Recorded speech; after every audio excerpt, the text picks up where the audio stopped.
자, 이 두꺼운 양피지 두루마리의 마지막 장을 펼칠 시간이 드디어 왔구나. 우와, 드디어 마지막이에요. 저 진짜 목 빠지는 줄 알았잖아요. 빨리요, 빨리. 하하, 알았어. 거기 턱을 괴고 눈을 반짝이는 우리 친구도 귀 쫑긋 세우고 이쪽으로 바짝 다가와 앉아보렴. 오늘 우리가 함께 떠날 성경 탐험은 아주 깊고 놀라운 비밀을 품고 있단다.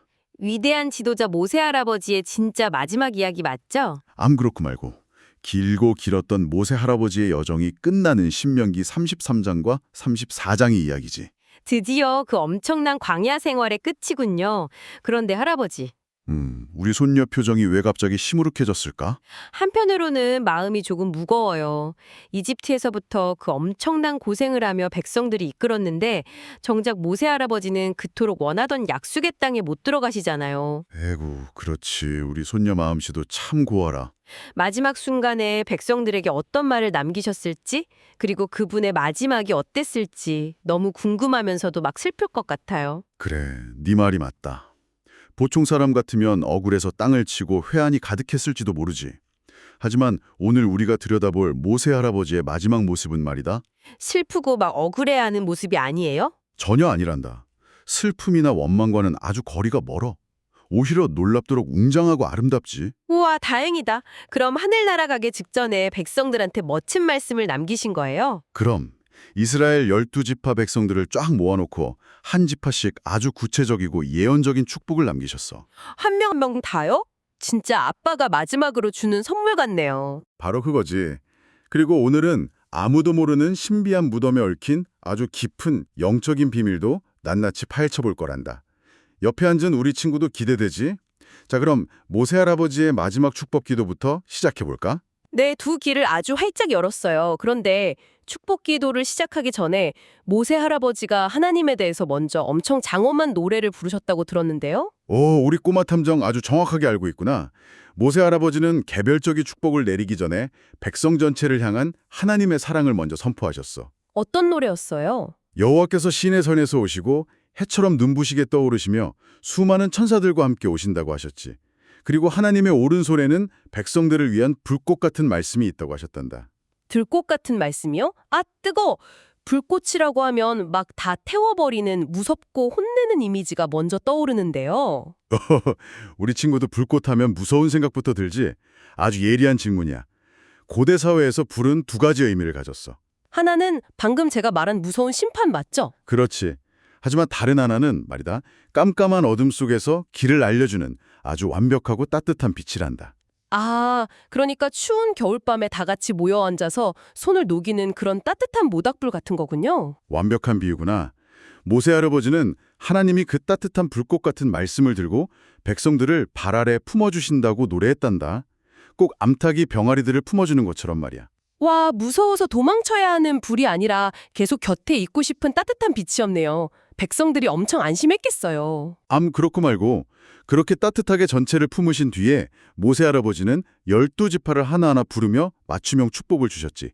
앞으로 일어날 일들을 그리는 일종의 예언의 지도였어. 르우벤 지파에게는 르우벤이 죽지 않고 살기를 원하며 그 숫자가 적어지지 않기를 바란다고 기도하셨지. 네? 축복치고는 조금 시시한 거 아니에요? 엄청난 부자가 되라거나 힘이 세지라는 게 아니라 그냥 안 죽고 살아남기를 바란다고요? 호호, 우리 똘똘한 손녀가 성경의 행간을 아주 잘 읽어내는구나. 사실 르우벤 지파는 장남인데도 과거의 잘못들 때문에 힘을 아주 많이 잃은 상태였어. 아하, 인구수도 줄어들고 막 없어질 위기였구나. 그렇지. 모세 할아버지는 그들의 진짜 위기를 아시고 지금 당장 가장 절박하고 필요한 축복인 생존을 간구하신 거야. 그렇구나. 그럼 진짜 리더 역할을 했던 유다 지파한테는 엄청 멋진 축복을 주셨겠네요? 유다 지파에서 나중에 다윗 왕도 나오고 하잖아요. 아주 훌륭한 질문이다. 유다 지파에게는 대적과 싸울 때 하나님이 도우셔서 적들을 물리치게 해달라고 기도하셨지. 역시 싸움에서 이기는 강력한 힘을 주셨군요. 이스라엘의 방패 역할을 해야 하니까요. 맞아. 왕의 지파다운 웅장한 축복이지. 그럼 제사장을 맡았던 레위 지파는요? 땅도 안 받고 성막에서 예배만 도와야 했잖아요. 레위 지파의 축복은 아주 깊은 의미가 있단다. 하나님의 뜻을 분별하는 우림과 둠밈이라는 거룩한 도구가 영원히 그들과 함께할 것이라고 하셨지. 우와, 왜 그런 멋진 복을 받았어요? 그들은 자기 부모나 형제보다도 하나님의 말씀을 더 지키고 진리를 우선했기 때문이라고 하셨단다. 아, 혹시 그 옛날에 시내산에서 사람들이 황금 송아지 우상 만들었을 때 레위 지파가 사람들 눈치 안 보고 하나님 편에 딱 섰던 거, 그거 말씀하시는 거죠? 어이구, 우리 강아지 기억력도 좋아라. 우리 친구도 잘 기억해드렴. 레위 지파는 사람들과의 정보다 하나님의 거룩함을 선택하는 아주 어려운 헌신을 보여주었어. 그래서 땅 대신에 하나님과 제일 가까이서 지내는 진짜 영광스러운 복을 받은 거군요. 그렇지.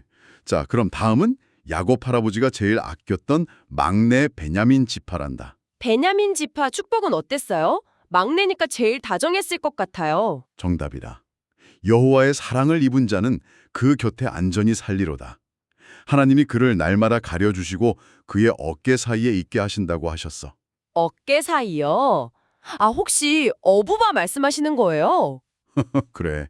우리 손녀도 그리고 옆에 앉아있는 우리 친구도 아빠 등이나 엄마의 넓은 등에 철싹 엎여본 적 있지? 그럼요. 어릴 때 아빠 등에 엎이면 짱이었어요. 세상에서 제일 높은 곳에 있는 것 같고 진짜 아무것도 안 무섭거든요. 안 넘어질 거라는 완벽한 안도감이랄까? 바로 그거야.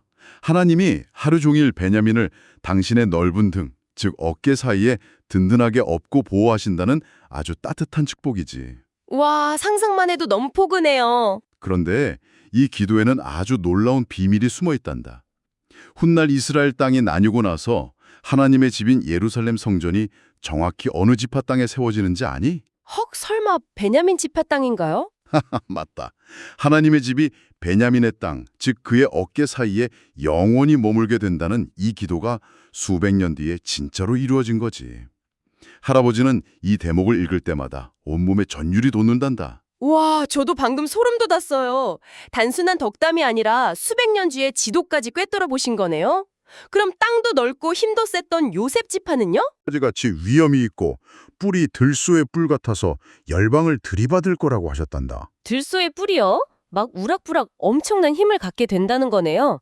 나중에 이스라엘 북쪽을 주도하는 힘센 지파가 되니까 이것도 예언이 적중한 거네요. 그렇지.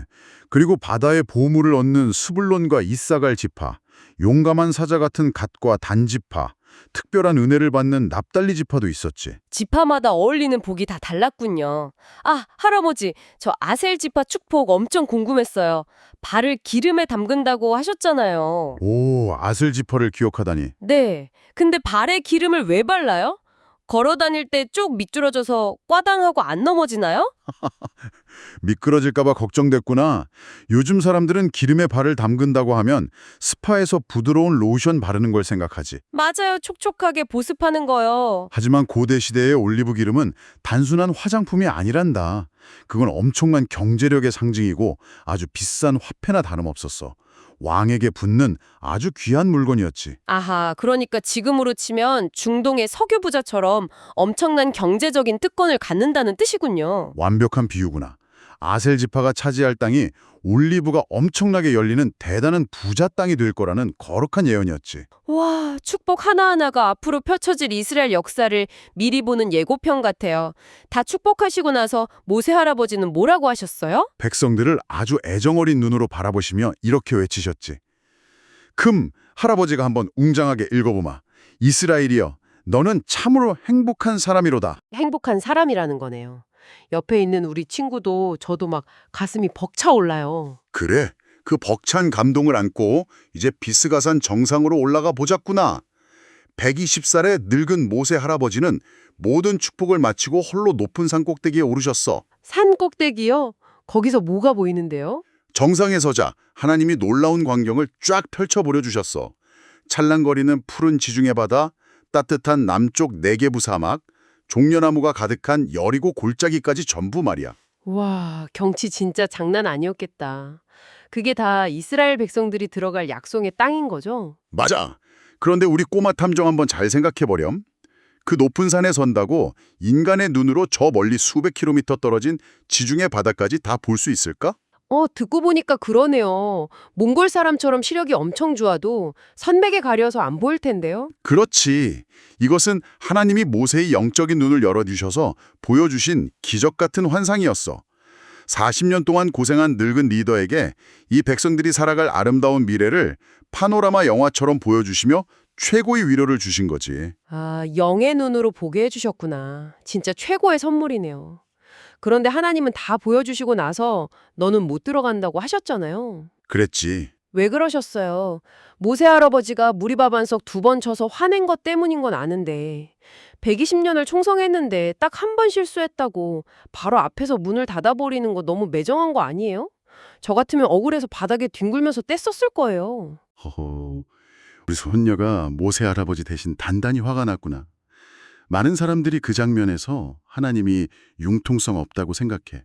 하지만 여기엔 아주 거대한 영적인 비밀이 숨어 있단다. 우리 친구도 귀 쫑긋하고 잘 들어봐. 영적인 비밀이요? 어떤 건데요? 모세는 단순한 리더가 아니라 하나님이 주신 율법 그 자체를 상징하는 인물이야. 율법이요. 막 이거 해라, 저거 하지 마라 하는 그 규칙들이요. 맞아. 율법의 역할은 사람들을 약속된 은혜의 국경선 앞까지만 데려다 주는 거란다. 율법의 행위로는 구원의 땅 안으로 직접 들어갈 수 없다는 걸 보여주는 거지. 아하, 그럼 국경선 안으로 진짜 백성들을 이끌고 들어가는 새 지도자가 누구였죠? 누구였지? 여호수아요. 잠깐만요. 여호수아라는 이름 뜻이 구원이라는 뜻이잖아요. 신약 성경에 나오는 예수님하고 이름 뜻이 똑같고요. 와, 우리 손녀 대단한데? 정답이야. 율법을 상징하는 모세는 국경선까지 인도하는 사명을 완벽하게 다한 거고 백성들을 은혜의 땅으로 이끌고 가는 건 예수님을 상징하는 여호수아의 몫이었던 거지. 헉, 소름.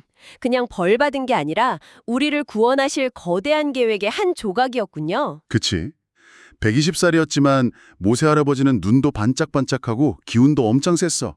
하지만 하나님이 너의 역할은 여기까지다라고 하셨을 때 떼쓰지 않고 완벽한 타이밍에 기쁘게 순종하며 무대에서 내려온 거란다. 진짜 멋있어요. 자기가 언제 물러나야 할지 아는 게 진짜 대단한 거잖아요. 백성들은 아빠 같은 모세 할아버지가 떠나서 엄청 엉엉 울었겠죠. 그럼 30일 동안이나 밤낮으로 통곡했지. 그런데 여기서 오늘 이야기의 가장 신기한 미스테리가 등장한단다. 우리 꼬마 탐정님, 그리고 같이 듣고 있는 우리 친구. 한번 상상해봐. 이렇게 위대한 영웅이 죽었어. 무덤을 어떻게 만들었을까? 그걸 말이라고 하세요. 당연히 이집트 피라미드만큼 엄청 크고 번쩍번쩍하게 황금으로 지었겠죠? 수천 년 지나도 사람들이 구경하러 갈 수 있게요. 놀랍게도 말이다. 오늘날까지 그 누구도 모세 할아버지 무덤이 어디에 있는지 모른단다. 정말요? 어떻게 그럴 수가 있어요? 하나님께서 그를 모압 땅 어느 골짜기에 몰래 묻어주셨고 그 정확한 위치를 역사 속에서 완전히 지워버리셨거든. 아니, 하나님이 직접 장례식을 해주신 건 너무 영광스럽지만 왜 굳이 숨기셨을까요? 훌륭한 사람을 기억하려면 동상이나 무덤 같은 게 있어야 하잖아요. 그게 바로 사람들의 연약한 마음 때문이야. 하나님은 사람들의 마음속에 있는 우상 숭배의 본성을 꿰뚫어 보셨지. 만약 모세의 웅장한 무덤이 있었다면 어떻게 했을까? 사람들이 막 병 걸리고 힘들 때 보이지 않는 하나님한테 기도하는 게 아니라 모세 무덤으로 달려가서 엎드려 절하고 소원 빌었겠네요. 모세 할아버지를 막 신처럼 생각하면서요. 우리 똘똘한 손녀 정답이다. 나중에 이스라엘 사람들은 광야에서 자신들을 살려줬던 놋뱀 조각조차 우상으로 만들어서 절을 했어. 하물며 바다를 가른 모세의 무덤이라면 끔찍한 우상이 되었겠지. 듣고 보니 진짜 무서운 일이네요. 하나님은 모세 할아버지가 죽은 뒤에 우상으로 전락하는 걸 막아주신 거군요. 이스라엘의 진짜 왕은 오직 하나님 한 분뿐이라는 걸 잊지 않게요. 그렇지. 모세 할아버지 역시 자기 이름보다는 하나님의 영광만 남기를 바라셨을 거야. 그렇게 빈자리가 된 리더 자리는 어떻게 채워졌는지 아니? 모세 할아버지가 기도해줬던 여호수아요.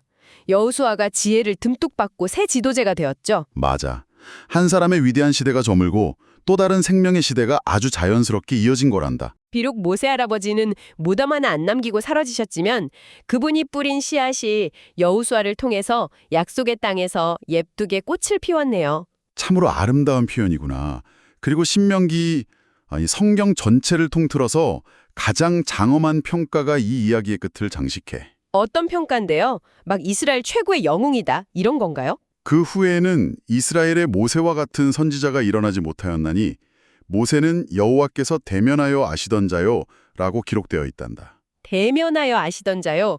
아, 그러니까 그냥 멀리서 명령만 내리는 무서운 왕과 신하 사이가 아니라 다정한 친구처럼 마주보고 속마음을 나누는 그런 사이였다는 거네요.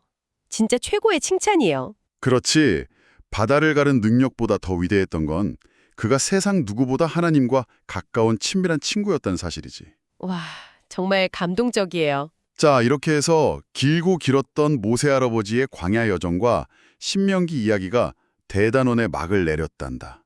하지만 우리의 성경 탐험은 여기서 끝나지 않아. 맞아요. 이스라엘 백성들은 이제 여호수아랑 같이 불어나는 요단강을 훌쩍 건너서 엄청난 모험을 시작할 테니까요.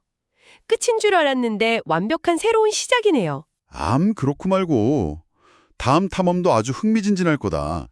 자, 오늘 이 두꺼운 양피지 책장을 덮기 전에 할아버지가 우리 똘똘한 손녀와 옆에서 숨죽여 함께 이야기를 들어준 우리 친구에게 꼭 던지고 싶은 질문이 하나 있어. 네, 할아버지. 어떤 질문인가요? 저랑 우리 친구 둘 다 준비됐어요. 오늘 모세 할아버지가 12지파의 미래를 내다보며 축복을 내려주신 거 기억하지? 그럼요.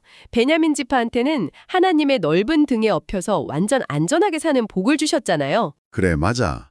지금 이 순간 곁에 있는 우리 친구와 너도 보이지 않는 하나님의 따뜻한 등에 찰싹 업혀서 이 인생이라는 길을 걷고 있단다. 와, 진짜 다행이다. 그렇다면 우리 친구, 만약 하나님께서 너의 머리에 손을 얹고 내가 너에게 어떤 특별한 축복을 주기를 원하느냐고 물으신다면 너는 오늘 어떤 축복을 구하고 싶니? 아, 진짜 가슴 떨리는 질문이네요.